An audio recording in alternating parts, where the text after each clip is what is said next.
बिहार कई कारणों से पिछड़ा रहा, लेकिन अब हम पीछे नहीं रहेंगे।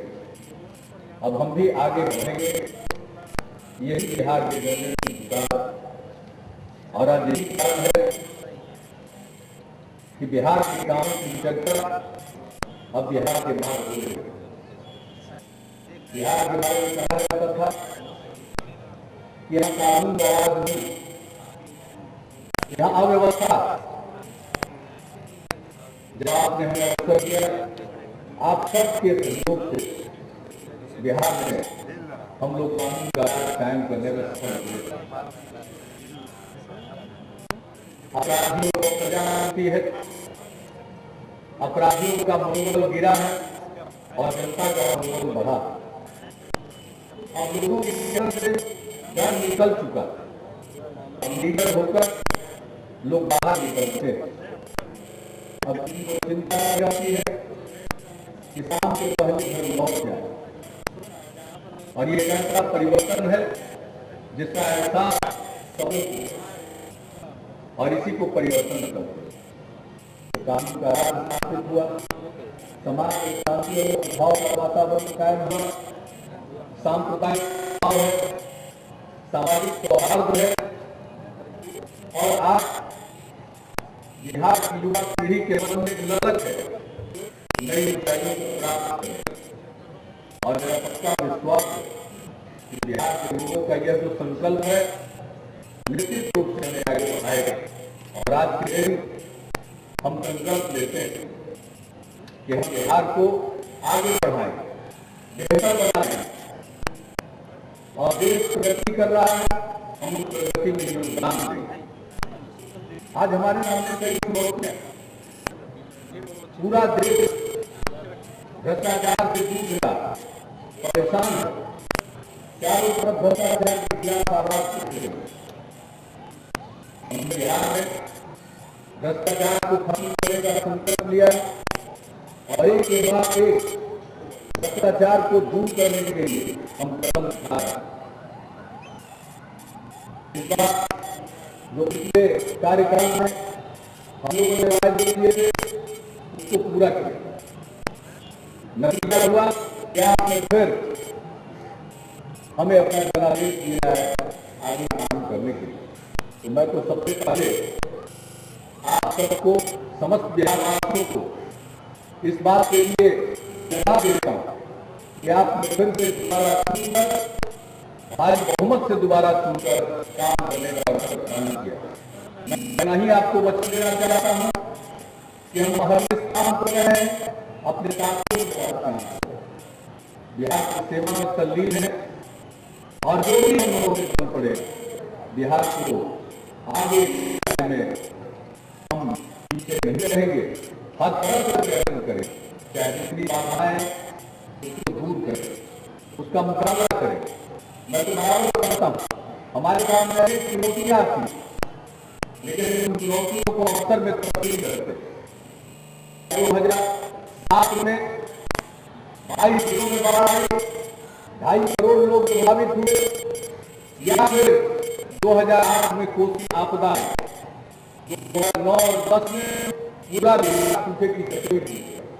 हर परिस्थिति का मुकाबला करता और हम आपके ऋणी हैं बिहार के लोग कि हर अवसर पर बिहार के लोगों का समर्थन किया और उनके समर्थन के बल पर आज हम प्रशासन में छुट्टी लाने की कोशिश कर रहे हैं, भ्रष्टाचार पर वार कर रहे हैं।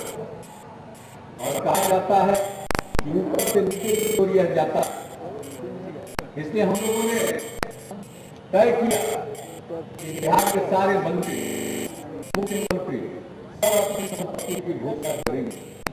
और सबकी संपत्ति की घोषणा की, इसको राज्य सरकार के वेबसाइट पर डाल दिया। और यह नाम हर वर्ष जनवरी के पहले सप्ताह में होगा। इसके साथ ही साथ हम लोगों ने तय किया कि हमारे श्रेणी 1, श्रेणी 2 और श्रेणी 3 के अधिकारी सरकारी कर्मी वे भी प्रतिवर्ष 28 फरवरी तक अपनी संपत्ति की घोषणा करेंगे और उसके विवरण को इस वर्ष में वेबसाइट पर डाल दिया ताकि कोई व्यक्ति देख सकता है। और ये काम प्रति वर्ष होगा, हर साल लोगों को इसकी घोषणा करनी पड़ेगी। जब हमने कदम उठाया तो कहीं कहीं को लेकर के कुछ अंदर चर्चा हो रही थी, लेकिन हम ये काम हुआ। आज मुझे खुशी है पूरे देश में अभी अपनाया जाएगा।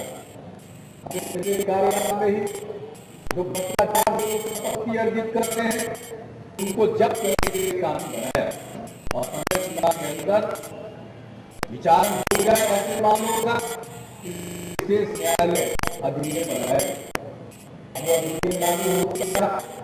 इसके अभी 6 विशेष न्यायालयों का गठन भी हो। कई लोगों के मामले में संपत्ति जब्त करने का आदेश भी तो उसके लिए प्राधिकार है, उसके द्वारा काम लगे। और हर हाल आप सबके सहयोग से इस भ्रष्टाचार रूपी बीमारी को खत्म करेंगे।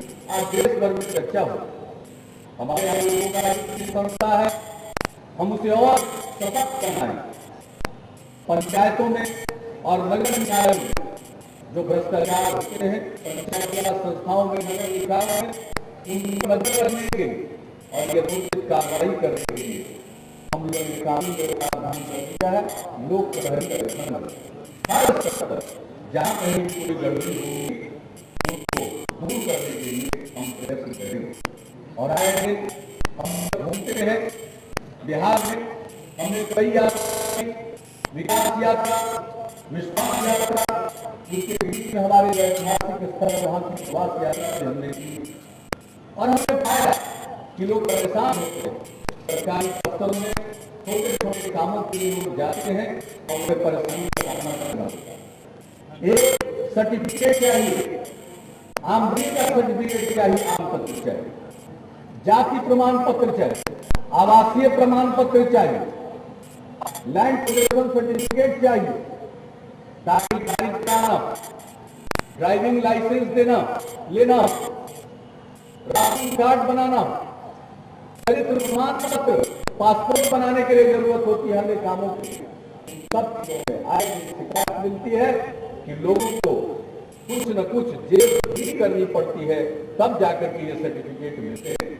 और अगर नहीं दीजिए तो कुछ उल्टा कर दिया जाता है या देने में विलंब किया जाता है, तब तक परीक्षा की तारीख, इंटरव्यू की तारीख बीत जाती है। इसलिए हम लोगों ने ये तय किया कि बिहार में हमें कानून बनाएंगे, लोक सेवाओं का अधिकार कानून।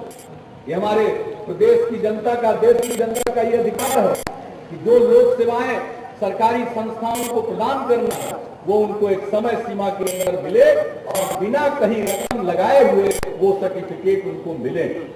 इसलिए हम लोगों ने कानून बना दिया। और जब हम कानून बना रहे थे तो कहा जा रहा था कि बिहार में कानून तो बना दिए जाते हैं लेकिन उसकी नियमावली नहीं बनती, कानून लागू नहीं होता। हमने उस दिन वचन दिया था कि विधानमंडल से हम पारित करा रहे हैं, महामहिम राज्यपाल की अनुमति मिलते ही उसके 1 सप्ताह के अंदर हम नियमावली बनाएंगे। और हमने नियमावली बना दिया और हमने विधानमंडल में ही ये घोषणा की थी कि हम इस कानून को 15 अगस्त से लागू करेंगे। और आपको मुझे बताते हुए प्रसन्नता हो रही है, लोक सेवाओं का अधिकार कानून आज से लागू हो रहा है। और अब जो लोक सेवाएं प्रदान की जानी है एक समय सीमा में प्रदान की जाए और उसके लिए जो निर्धारित समय है उस समय सीमा में अगर वो प्रदान नहीं की जाती, अपील का अधिकार और उसमें कार्रवाई भी होगी। अगर किसी ने नहीं किया तो दंड के भागी बनेंगे। इसके लिए हमने इस दरमियान अधिकारियों का प्रशिक्षण भी किया, हमने लोक शिक्षण का भी काम किया, विज्ञापनों के जरिए अन्य माध्यमों से हमने जनता को ये बताने की कोशिश की है कि यह आपका अधिकार है और आप अपना अधिकार पाने के लिए इस रास्ते का इस्तेमाल करें। अब जो विहित प्रपत्र है उसमें आपको सिर्फ आवेदन देना है और जो भी आवेदन आप देंगे किसी प्रमाण पत्र के लिए आपको पावती रसीद मिलेगी। और हमने उसके आगे जाकर तय कर दिया जो पावती मिलेगा आपको उसमें खास नंबर होगा, यूनिक नंबर होगा वह भी आपको दिया जाएगा। और इसके साथ ही साथ हम लागू करने जा रहे हैं इसको और पारदर्शी बनाने के लिए अधिकार नाम की योजना। यह आपका अधिकार है, इसलिए हमने इसको अधिकार रखा। अगर किसी सर्टिफिकेट को 21 दिन में आपको मिलना है तो यूनिक नंबर, खास नंबर आपको मिलेगा। इस खास नंबर पर आप अपने फोन के जरिए पता कर सकते हैं कि उसकी क्या स्थिति है। यह भी हम काम करेंगे, इसके लिए भी हमारी कोशिश जारी है। बहरहाल जो आप आवेदन देंगे समय निर्धारित है, उसमें आपको प्रमाण पत्र मिलेगा। मैं आपसे आग्रह करूंगा कि जो लोक सेवाओं के अधिकार कानून बन गया है, कृपा करके उसके प्रावधानों को समझ लीजिए। लगातार अखबारों के माध्यम से, दूसरे माध्यमों से हम इसे प्रचारित कर रहे हैं और उसी तरह से आप दफ्तरों में अपना आवेदन दीजिए, अपना पावती लीजिए और इंतजार करिए। अगर 21 दिन है तो जाकर 21वें दिन आप अपना प्रमाण पत्र प्राप्त करिए। बीच में दफ्तर जाकर चक्कर लगाने की जरूरत नहीं है। देखिए, हम और आप सब इसी समाज के अंग, बीच में जरा दफ्तर का चक्कर काटिएगा तो लोग कह सकता है कि समझ जाएगा कि गर्जू है, तो समझेगा कि गर्जू है, इसको जल्दी चाहिए, 3 सप्ताह में देना है। हम पहले तो नहीं दे सकते हैं, इसलिए हो सकता है कि आपका फिर कोई शोषण करे, बीच में कहे कि जल्दी चाहिए तो खर्चा बर्चा कीजिए, ये भी कह सकता है। इसलिए हम अपील करेंगे आपसे, आवेदन दीजिए, घर बैठिए। जो सीमा दी गई है उस दिन जाकर के अपना प्रमाण पत्र दीजिए, आपका सहयोग है। और जो समय पर काम नहीं करेंगे उन्हें दंडित किया जाए, जुर्माना तो लगेगा ही, इसको मिसकंडक्ट माना जाए और उसके आधार पर उनके खिलाफ अनुशासनात्मक कार्रवाई होगी, नौकरी से निकाले भी जा सकते हैं। तो एक कानून बना दिया है, आपके हाथ में एक सशक्त अधिकार मिला है। जैसे सूचना पाने का अधिकार आपका एक मजबूत अधिकार है, उसके बाद लोक सेवाओं को प्राप्त करने का यह अधिकार है, इस कानून के जरिए प्राप्त हो रहा है। और आज मुझे खुशी है आज स्वतंत्रता दिवस के अवसर पर इसको पूरे बिहार में लागू करने का। अब बाकी सभी क्षेत्रों में अब काम हो रहा। शिक्षा के क्षेत्र में मैंने लगातार शिक्षा पर जोर दिया, आज इसका नतीजा है लड़कियों की संख्या स्कूलों में बढ़ गई। हमारे बच्चे जो स्कूलों के बाहर रहते थे, जब हमारी सरकार बनी थी 2005 में 12% बच्चे स्कूलों के बाहर थे, अब उनकी संख्या घटकर 3.5% हो गई। हमारी कोशिश होगी कि कोई भी बच्चा स्कूल के बाहर न रहे। और इसके बाद हमारा जोर है गुणवत्ता पर। एक बार लड़का अगर स्कूल में नाम लिखा ले तो बीच में स्कूल छोड़कर वो न जाए, बल्कि अपनी पढ़ाई पूरी करके ही वो स्कूल के बाहर आए। तो इस तरह से हमारा गुणवत्ता पर जोर है। पिछली बार हमने लड़कियों के लिए मध्य विद्यालयों में पोशाक देने की योजना शुरू की, उसका बहुत लाभ मिला, लड़कियों की संख्या बढ़ी। और हाई स्कूलों में हमने साइकिल खरीदने के लिए लड़कियों को धनराशि देना प्रारंभ किया। उसका नतीजा हुआ लड़कियों की संख्या में 3 गुना से भी ज्यादा वृद्धि हुई 3 साल के अंदर। और लड़कियों के लिए साइकिल की योजना सफल हुई तो हमारे लड़के मायूस न हो, इसलिए हमने लड़कों के लिए भी साइकिल योजना की शुरुआत कर, और अब लड़का लड़की सबके लिए साइकिल योजना लागू। और इसके बाद हमको सिर्फ मध्य विद्यालय में लड़कियों को दे रहे थे पोशाक के लिए पहला, बाद में बच्चों के लिए भी 3रा से 5वां के लिए हमने शुरू किया था, लड़के लड़कियों दोनों के लिए। अब हम लोगों ने इस साल से निर्णय किया है कि पहला क्लास से लेकर 8वें क्लास तक लड़का हो या लड़की सबको पोशाक के लिए पैसा दिया जाएगा। और 9वें क्लास से लेकर के 12वें क्लास तक में पढ़ने वाली लड़कियों को पोशाक के लिए पैसा दिया जाएगा। तो इस तरह से हमारी कोशिश होगी कि सब लोग स्कूल जाएं। साइकिल योजना में भी साइकिल के लिए 2000 रुपया दिया जाता था, इस साल से वो रकम बढ़ाकर 2500 कर दिया गया। स्वास्थ्य के क्षेत्र में अनवरत हम लोग काम कर रहे हैं। टीकाकरण नहीं था, बहुत नीचे थे हम, 20% से कम हमारे बच्चों को टीका लगता था। टीकाकरण को एक अभियान के रूप में हमने चलाया।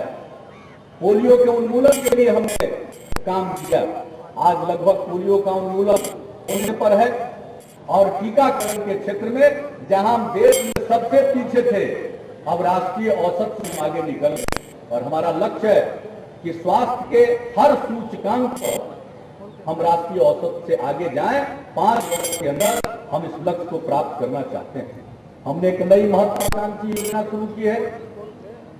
हर बच्चे का जन्म लेने से ही लेकर के 14 वर्ष तक की आयु का हर बच्चे का, चाहे लड़का हो या लड़की, उसका हम नियमित स्वास्थ्य परीक्षण हर वर्ष कराएंगे, स्वास्थ्य कार्ड देंगे। और लड़कियों के मामले में 18 साल तक की लड़कियों के लिए ये स्वास्थ्य के लिए जांच करने की योजना और उनको स्वास्थ्य कार्ड देने की योजना। इससे पता चल रहा है कि हमारी नई पीढ़ी के लोग, बच्चे किन किन बीमारियों के शिकार हैं। इससे हम पोषण पर और बीमारी पर संगठित तौर पर हमला कर सकते हैं, उसे दूर भगा सकते हैं। इसलिए हमने ये योजना शुरू की और इसी साल 3,40,00,000 बच्चे बच्चियों का स्वास्थ्य कार्ड बनाया जा रहा है।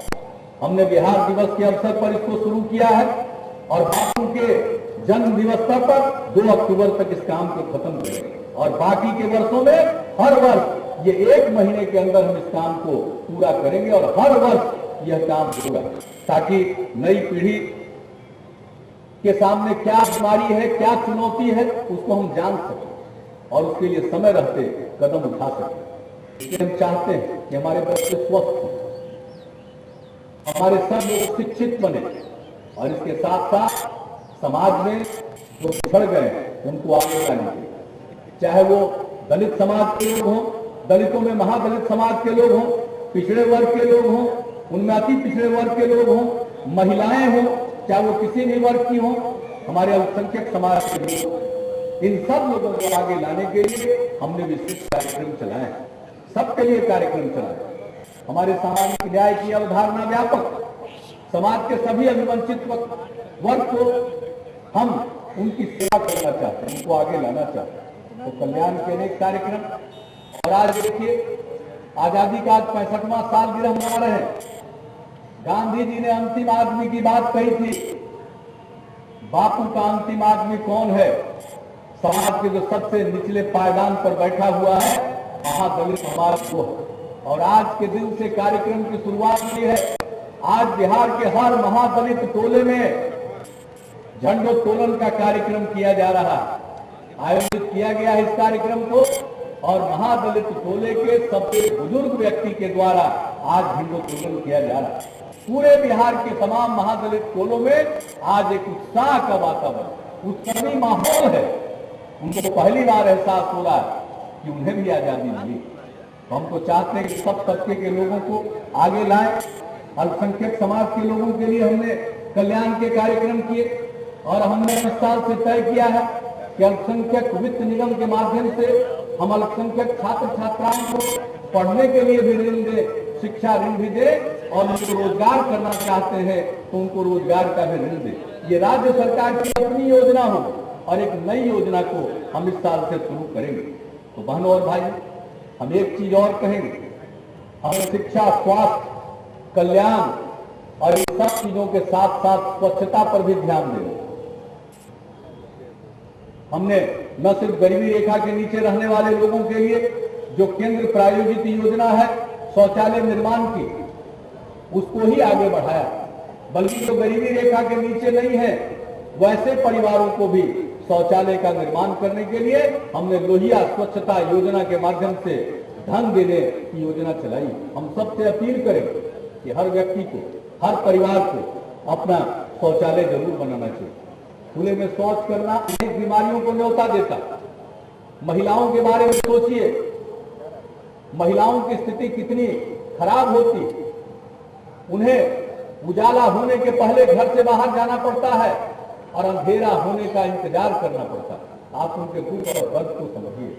इसलिए हर घर में शौचालय बने, यह हम लोगों की योजना है और आप सबका आह्वान है कि इस योजना में लगिए। इसके साथ साथ हमें अपने पर्यावरण की भी रक्षा करनी।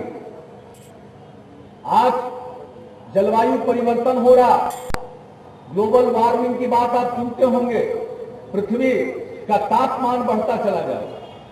अभी पिछले वर्षों में ही तापमान में थोड़ी वृद्धि हुई और गेहूं की फसल पर 10 से 15% का असर पड़ गया, कम फसल हुई। तो अब तापमान बढ़ता जा रहा। मुझे अच्छी तरह याद है जब हम लोग बच्चे थे तब इतनी गर्मी नहीं पड़ती। आज गर्मी ज्यादा पड़ रही है, वर्षा अनियमित है, कभी अल्पवृष्टि, कभी अनावृष्टि, कभी भारी वृष्टि, अतिवृष्टि। इस स्थिति से हम जूझ रहे हैं। नदियां हमारी छिछली होती चली जा रही, नदियों का पाट संकुचित होता जा रहा है। हम पेड़ों की कटाई कर रहे हैं, हम अपने सामने बहुत बड़ा संकट ला रहे हैं। अब ये जो तापमान बढ़ रहा, जलवायु परिवर्तन हो रहा, अब ये दुनिया भर में चिंता का विषय है। हम सब लोगों को इस पर गौर करना पड़ेगा। अब हमें ज्यादा से ज्यादा पेड़ लगाने होंगे। सरकार की तरफ से हमने अनेक योजनाएं शुरू की है, छात्र वृक्षारोपण योजना से लेकर के वृक्षारोपण के कार्यक्रम को मनरेगा से जोड़कर हमने नई योजनाएं शुरू की। लेकिन इन सब चीजों के अलावे मैं सबका आह्वान करता हूं, बिहार वासियों का आह्वान करता हूं, हर नागरिक संकल्प ले कि हम कम से कम एक पेड़ जरूर लगाएंगे, और सिर्फ पेड़ लगाएंगे नहीं, उसकी रक्षा करेंगे। हमने रक्षाबंधन के दिन उप मुख्यमंत्री सुशील मोदी जी के साथ, अन्य अपने सहयोगियों के साथ मिलकर के पेड़ों को राखी बांधी। रक्षा सूत्र वह एक प्रतीक है कि हम पेड़ की रक्षा करें। यह पेड़ की रक्षा नहीं है, अपनी रक्षा। पेड़ की रक्षा तो हम करेंगे, इसलिए हमारे सामने जो संकट पर्यावरण प्रदूषित होता जा रहा है, उसको ध्यान में रखते हुए अब इसे एक अभियान का रूप लेना होगा। इसलिए मैं आप सबका आह्वान करता हूं कि जो पेड़ हैं उनकी रक्षा कीजिए और हर व्यक्ति एक पेड़ लगाए। देखिए हमारा बिहार कितना हरा भरा हो जाता है, और कई मामलों में बिहार ने आगे बढ़कर काम किया, दूसरे लोगों ने उसको सराहा है, कई लोगों ने अनुकरण किया। यकीन मानिए, जब हमारे बिहार के लोग संकल्प ले लेंगे कि हम कम से कम एक पेड़ जरूर लगाएंगे, इसमें हमारे मीडिया वाले भाई भी, ऐसा नहीं है कि वो छूटे हैं, सब लोगों से अपील है कि एक पेड़ जरूर लगाइए और पेड़ की रक्षा कीजिए, तो बिहार हरा भरा होगा, सुंदर होगा, खुशहाल होगा और दूसरों को हम दिशा दे पाएंगे। हमारा संकल्प है कि हम कृषि की पैदावार बढ़ाएंगे। अभी हाल में जनगणना की रिपोर्ट आ गई है और जनगणना की रिपोर्ट के आधार पर पता चला कि बिहार का शहरीकरण मात्र 11.2% है। मतलब 88% से ज्यादा लोग गांव में रहते हैं, और जो गांव में रहते हैं उसमें से अधिकांशतः कृषि पर निर्भर है। इसलिए हमने कृषि पर जोर दिया और कृषि के लिए रोड मैप हमने 4 साल के लिए बनाया। अब वो समाप्त होगा, इसलिए उसके पहले हमने कृषि रोड मैप के कार्यों की समीक्षा की है और हमने मंत्रिपरिषद की एक समिति बनाई कृषि संबंधी, जिसे आमतौर पर कृषि कैबिनेट कहा जा रहा है। उसकी 2 बैठकें हो चुकी। हम आगे 10 साल की योजना बना रहे हैं।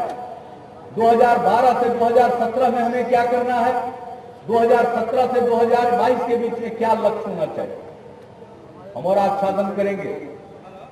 हम अपनी पैदावार को 2 गुना 3 गुना तक पहुंचा देंगे, और यह संभव है। पहली हरित क्रांति में हम छूट गए, लेकिन अब देश भर में ये बात चल पड़ी है कि जहां पहली हरित क्रांति आई थी, अब उन इलाकों में जो उपज है, उत्पादकता है, वो अपने चरम पर है। अब उसके आगे नहीं बढ़ सकते। इसलिए देश भर की निगाह पूर्वी क्षेत्र पर, खासकर बिहार पर। हमारी मिट्टी उर्वरा है, हमारे लोग मेहनती हैं, हम पूरे देश को खिला सकते हैं। ऐसी स्थिति में ये जो दूसरी हरित क्रांति कही जाती है, हम इसे इंद्रधनुषी क्रांति कहते हैं। सब तरह की क्रांति आएगी खेती में, और वो बिहार में आएगी। इसलिए हमने कृषि कैबिनेट का गठन किया है। इसके लिए जितने धन की जरूरत होगी, हम सबको उसका प्रबंध करना पड़ेगा, और हम कृषि के विकास की बात कर रहे हैं। तो खेती में जो लगे हैं उनकी आमदनी बढ़नी चाहिए, खेत में जो काम करने वाले हैं उनकी आमदनी बढ़नी चाहिए, जो किसान हैं उनकी आमदनी बढ़नी चाहिए। तब हम मानेंगे कि कृषि का विकास है। और फिर हम जैविक खेती को भी बढ़ावा देना चाहते हैं। आज दुनिया भर में इसकी मांग बढ़ी और यह यहाँ बिहार में संभव है। कई किसानों ने अपने अभिक्रम के जरिए यह साबित करके बताया है। तो हम कृषि का विकास चाहते हैं और इतना बेहतरीन खेती करवाना चाहते हैं, लोगों को प्रोत्साहित करना चाहते हैं कि हमारा जो खाद्य पदार्थ है वो देश के दूसरे हिस्सों में छा जाए, देश से बाहर पहुंच जाए। इसलिए हमने पिछली बार भी कहा था कि हमारा संकल्प है कि हम बिहार की खेती में इतनी तरक्की लाएंगे, खाद्य प्रसंस्करण के क्षेत्र में इतनी तरक्की लाएंगे कि हमारा जो संकल्प है हर हिंदुस्तानी के थाल में बिहार का कोई न कोई एक व्यंजन जरूर होगा। इस संकल्प को हम साकार करेंगे, इस सपने को पूरा करेंगे। इसमें भी सभी लोगों का सहयोग चाहिए। अभी उद्यान महोत्सव हुआ था, कितनी बड़ी संख्या में किसानों ने भाग लिया, 10 से 13 के बीच में हुआ था। इसलिए हम इन सब चीजों पर जोर देंगे। खाद्य सुरक्षा, हम खेती की पैदावार बढ़ाएं। हर इंसान को जब तक भोजन न मिल जाए, पौष्टिक आहार न मिल जाए, तब तक हम उसे विकास नहीं करेंगे। हमारे बिहार में जो सर्वेक्षण हुआ था पिछले वर्षों में, हमने पाया कि 1,45,00,000 परिवार गरीबी रेखा के नीचे है, लेकिन भारत सरकार 65 लाख परिवार को ही गरीबी रेखा के नीचे मानती है। बाकी के जो परिवार हैं, मेरे लाख जतन करने पर भी उनको उसके लिए अनाज नहीं मिला। तो अब राज्य सरकार ने तय किया है कि बाकी के जो 80 लाख परिवार हैं उन्हें भी सस्ते दर पर अनाज उपलब्ध कराने के लिए हम अपनी अधिप्राप्ति करेंगे, लेकिन हम हर गरीबी रेखा के नीचे रहने वाले परिवार को सस्ते दर पर अनाज उपलब्ध कराएंगे। इसलिए बिहार ने अपनी खाद्य सुरक्षा योजना बनाई है और अभी तो इस महीने चावल दिया जाएगा अतिरिक्त सभी गरीबी रेखा के नीचे रहने वाले परिवार को। चावल उत्सव ये पखवाड़ा चल रहा है। इस महीने में सब तक हम लोग अतिरिक्त चावल की मात्रा गरीबी रेखा के नीचे रहने वाले परिवारों तक पहुंचाएंगे। तो ये हमारी कोशिश होगी। हम आगे बढ़े, खेती के माध्यम से, खाद्य प्रसंस्करण के माध्यम से हम और रोजगार पैदा कर सकते हैं, किसानों की आमदनी बढ़ा सकते हैं। हमने कोशिश किया है कि बिहार के बुनियादी ढांचे का विकास, आधारभूत संरचना का विकास, इसलिए सड़कों पर हमने ध्यान दिया। आज स्थिति यह है कि प्रतिदिन 35 किलोमीटर सड़कों का निर्माण औसतन इस बिहार में कराया जा रहा है। सड़कों का काम हो रहा है, पुल बन रहे हैं। कितने पुल बने अभी हाल में? बख्तियारपुर से ताजपुर के बीच में जन निजी भागीदारी में एक नया पुल पर काम शुरू हो गया। पहली बार बिहार में निजी क्षेत्र के लोग आए हैं पूंजी लगाने के। पटना में गांधी सेतु की हालत आप सब जानते हैं, आए दिन जाम का सामना करना पड़ता है। अब जैसा पुल बन गया, बाद में उसका क्या रखरखाव नहीं किया गया। आज हम बहुत संकट के दौर से गुजर रहे हैं। बहुत कोशिश करने के बाद भी वो पूरे तौर पर ठीक नहीं हो पाता। हमने इस मसले को भारत सरकार से उठाया हुआ, लेकिन एक तरफ तो रेल का सड़क पुल बन रहा है, उसका निर्माण हो रहा है दीघा और सोनपुर के बीच में। वहीं दूसरी तरफ हमने ये निर्णय लिया है कि गांधी सेतु के पूरब कच्ची दरगाह से लेकर के वो जो बिंदुपुर बाद जाने वाली सड़क है उसको जोड़ने के लिए गंगा नदी पर एक और महासेतु का निर्माण कराया जाएगा और वो जो राघोपुर जियारा है उससे होते हुए जाएगा। इधर से उधर जोड़ने के लिए एक और चौड़े पुल का निर्माण कराने का विचार है, उस पर भी हम लोग अपना काम कर रहे हैं।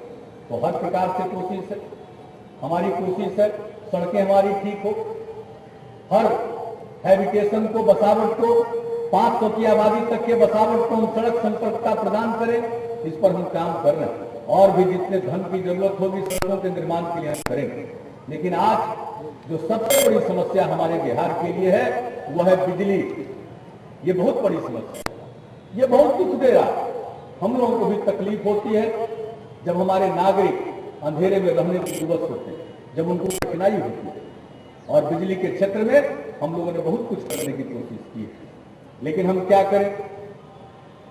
जैसा बिहार हमें मिला है, बिजली का उत्पादन यहाँ शून्य था। हम कोशिश कर रहे हैं पुराने यूनिट को, चाहे कांटी हो या बरौनी, उसको दुरुस्त करें, उस पर भी काम चल रहा है। उसके अलावा हम अपना बिजली घर लगा रहे हैं। बरौनी में 500 मेगावाट, नवीनगर में एनटीपीसी के साथ मिल करके 2000 मेगावाट का बिजली घर लगा रहे हैं। निजी क्षेत्र के लोग भी आ रहे हैं। समस्या है नवीनगर में जमीन अधिग्रहण को लेकर कुछ विवाद हुआ। मैं सबसे अपील करता हूं, ये सरकारी क्षेत्र का बिजली घर है और बिजली आपके लिए। हमसे जितना भी संभव हुआ है अधिकतम मुआवजा हमने देने की कोशिश की है, हम रास्ता निकालते हैं। और बिजली घर तो लगेगा कहीं ना कहीं जमीन पर, वहां काम काफी कुछ हो चुका है। हम सबसे अपील करेंगे इसमें सहयोग करें ताकि बिजली घर का निर्माण कार्य प्रारंभ हो जाए और समय सीमा के अंदर उस काम को पूरा करें। ये काम तो सब कर ही रहे। इसके अलावा जर्जर तार को बदलने की योजना हमने लागू की है। 72,000 किलोमीटर बिजली के जर्जर तार बदले जाएंगे। इसके लिए सरकार अलग से बिजली बोर्ड को पैसा दे रही है।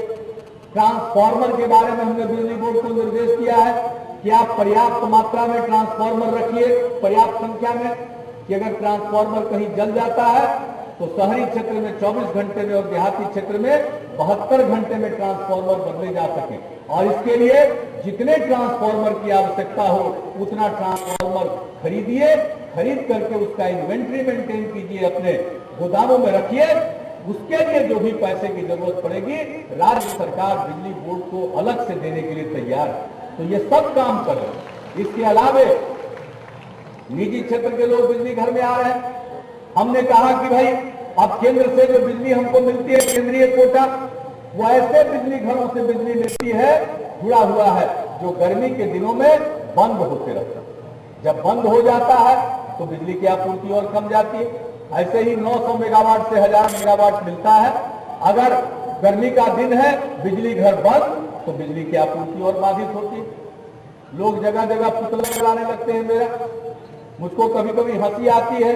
मैंने एक बार मजाक में कहा था कि अरे भाई, मेरा पुतला जलाने से बिजली की समस्या हल हो जाए तो हम सरकार की तरफ से पुतला बना बना करके लोगों को दे देंगे कि जलाइए, अब बिजली आ जाएगी। लेकिन ऐसा संभव नहीं हो सकता। हम तो उसमें रात दिन लगे। और अब तो हमने यह भी कहा कि अन्य स्रोतों से भी बिजली खरीदिए। अभी हाल में बिजली बोर्ड ने इसके लिए निविदा आमंत्रित की थी, वो उसको अंतिम रूप दे रहा है। 300 मेगावाट बिजली अन्य स्रोतों से लेंगे। लेकिन मैं सबको बता देना चाहता हूं कि ये बिजली महंगी पड़ेगी। अब एनटीपीसी की भी बिजली महंगी पड़ जाती है। अचानक नया नया बाहर से कोयला लगाते हैं, उसका भी खर्चा निभार के तौर पर डाल देते हैं। जो उनके बिजली घरों में रख रखाव पर पैसा खर्चा होता है वो भी डाल देते हैं हम लोगों के ऊपर। वो भी बिजली महंगी हो रही है। लेकिन अन्य स्रोतों से लेंगे वो थोड़ा और महंगी है। और बिजली बोर्ड उतनी वसूली कर नहीं पाता। नतीजा है कि घाटा होगा। सरकार को अन्य जगह पैसा काट करके देना पड़ेगा। और यह भी हम कोशिश कर रहे हैं लोगों को बिजली मिले। सामने हमारे बच्चे पढ़ते हैं, उनको पढ़ने के वक्त बिजली मिले। लोग व्यवसाय करते हैं, उनको बिजली मिले। किसानों को बिजली मिले जरूरत पड़ने पर। और इसके साथ साथ हम लोग इसके हर क्षेत्र में कोशिश कर रहे हैं कि बिजली की स्थिति में सुधार हो। तो बहनों और भाइयों, ऐसा कोई क्षेत्र नहीं है जिसमें हम लोग काम नहीं कर रहे। और आपका अपार सहयोग, उसी के बदौलत हम काम करते हैं। मेरे सामने कोई दूसरा लक्ष्य नहीं है और लोगों के पास अनेकों काम होंगे। मेरे पास आपकी सेवा को छोड़ करके कोई दूसरा काम नहीं। मैं जब तक समझूंगा कि मैं आपकी खिदमत कर सकता हूं, तभी तक मैं आपके बीच में वोट मांगने के लिए जाऊंगा। जिस दिन मैं समझ लूंगा कि मैं अब सक्षम नहीं हूं, उस दिन मैं आपसे हाथ जोड़कर माफी मांगूंगा। मैं आपके बीच में अनावश्यक बोझ की तरह कभी नहीं रहूंगा। तो मैं काम करूंगा, खिदमत करूंगा, समाज के सभी वर्गों को मैं जोड़ने की कोशिश करूंगा। मैं झगड़ा नहीं लगाऊंगा, विवाद निपटाऊंगा। और बिहार का हक है, उसके लिए हम लड़ते रहेंगे। बिहार का हक बनता है बिहार को विशेष राज्य का दर्जा मिलना। हम पीछे हैं, पिछड़ गए। हमें कुछ दिन के लिए सहायता चाहिए, अतिरिक्त मदद चाहिए। बिहार को विशेष राज्य का दर्जा मिले, हम इसकी आवाज उठाते रहेंगे। बिहार के हक की आवाज हम उठाते रहेंगे, इसमें कोई शक नहीं। और अपने बूते पर जो भी संभव है करने की कोशिश करेंगे। और आज बिहार के लोग जाग चुके हैं। अब बिहार के लोगों को अपने अतीत का एहसास हो चुका। फिर से हमारी युवा पीढ़ी जाग चुकी है और हमको अपने प्रदेश की युवा पीढ़ी पर बहुत ज्यादा भरोसा है। मैं उनका आह्वान करूंगा कि वो आगे आइए, बिहार को फिर से उसके गौरवशाली स्थान पर हम सबको पहुंचाना। बिहार दिवस का आयोजन किया जा रहा 22 मार्च को। अब यह शताब्दी वर्ष बीत रहा है। अब 22 मार्च 2012 को हम 100 साल पूरा कर लेंगे, धूमधाम से मनाएंगे। और इस शताब्दी की स्मृति में शताब्दी स्तंभ का भी हम निर्माण करेंगे। बिहार का इतना पुराना, वैभवशाली, गौरवशाली अतीत रहा। दुनिया को ज्ञान की रोशनी यहां से मिलती थी। फिर से उस नालंदा विश्वविद्यालय का गठन हो रहा है, उसके लिए काम चल रहा है। अब बिहार की चर्चा देश भर में हो रही है। कई चीज जो हम आज करते हैं, लोग उसका कल अनुकरण करते हैं। तो अगर ये कहा जाए कि बिहार जो आज करता है या बिहार जो आज सोचता है, देश वही कल होकर सोचता है। यह स्थिति बिहार की है। मैं आप सबसे अपील करूंगा, अपने इस गौरवशाली अतीत को ध्यान में रखते हुए बिहार को तरक्की के रास्ते पर ले जाने का संकल्प लीजिए। हमारे पुरखों ने बहुत कुर्बानी दी है, आजादी दिलाई है, उनका कर्ज है हम पर। हम उस कर्ज को अदा कर पाएंगे तब जब आने वाली पीढ़ी के लिए एक बेहतर समाज बनाने में कामयाब, खुशहाल समाज बनाने में कामयाब। तो आइए हम सब मिलकर एक नया बिहार, सुंदर बिहार के रास्ते में आगे बढ़ें और न्याय के साथ विकास का जो संकल्प है, उस संकल्प पर पूरी प्रतिबद्धता के साथ हम आगे बढ़ते चलेंगे।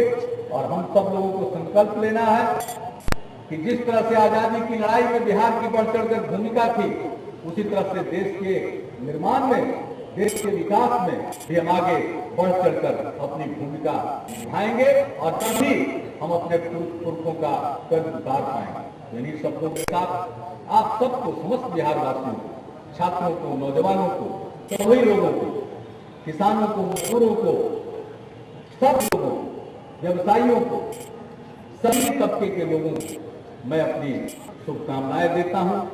तहे दिल से अपनी शुभकामनाएं देता हूं और पूरा विश्वास है कि हम सब मिलकर बिहार को नई ऊंचाइयों पर ले जाएंगे और देश की प्रगति में योगदान करेंगे।